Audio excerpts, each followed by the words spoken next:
Hi folks, in this video I'm going to show you how to set up and pack down the kitchen and electrical in the XT12DB. For the kitchen, the first thing you'll need is this, the support leg. It'll be stored in the front boot up top. To pull the kitchen out, open up your hatch door and there's a pad bolt here on the left hand side of the kitchen.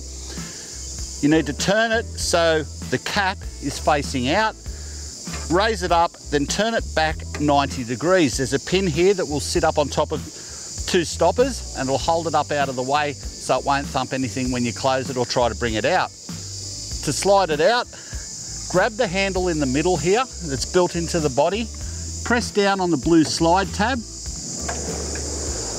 and the kitchen will slide out easily. Now we can grab our leg,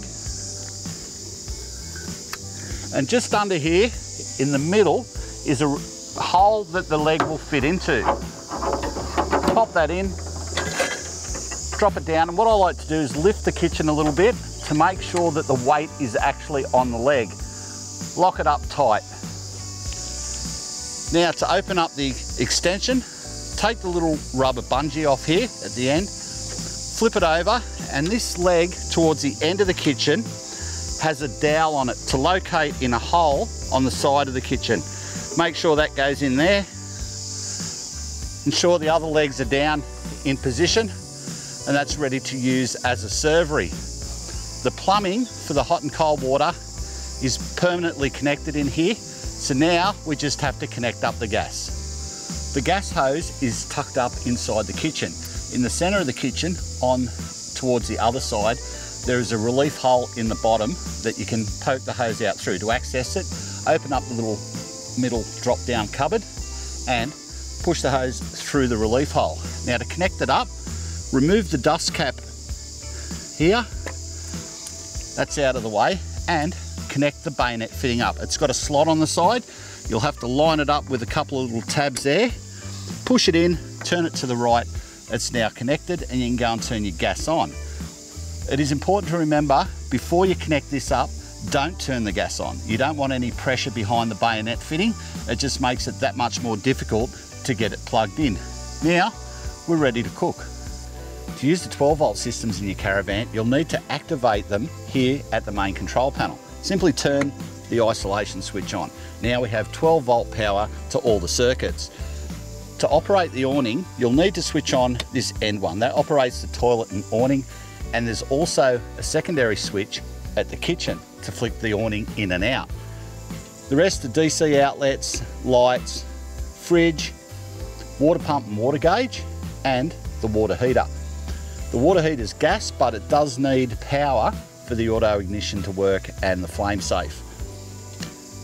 If you're going to run a fridge while you're traveling, you need to have the fridge switch on.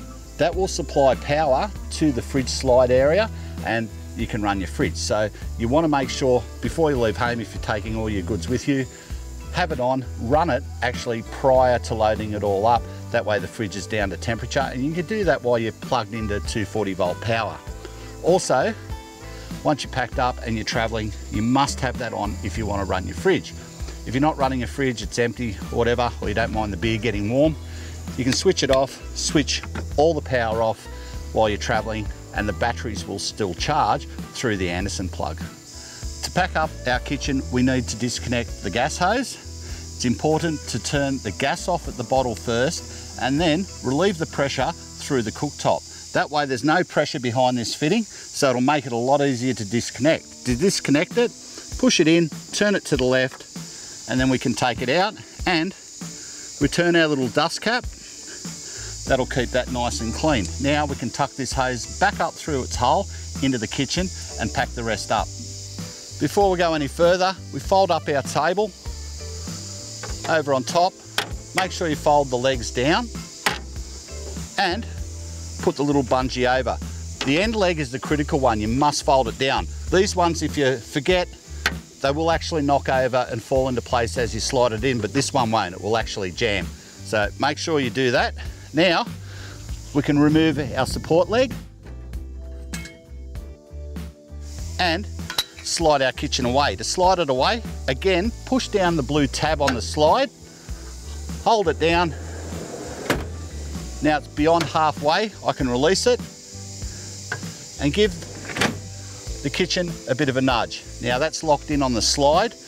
Also, before you do that, just make sure no one's played around with the pad bolt and it's dropped down, because it will actually strike the edge here, which you don't want to happen. So now it's in, we can put our pad bolt back down, and that is our belts and braces to make sure that kitchen can't move and rattle around.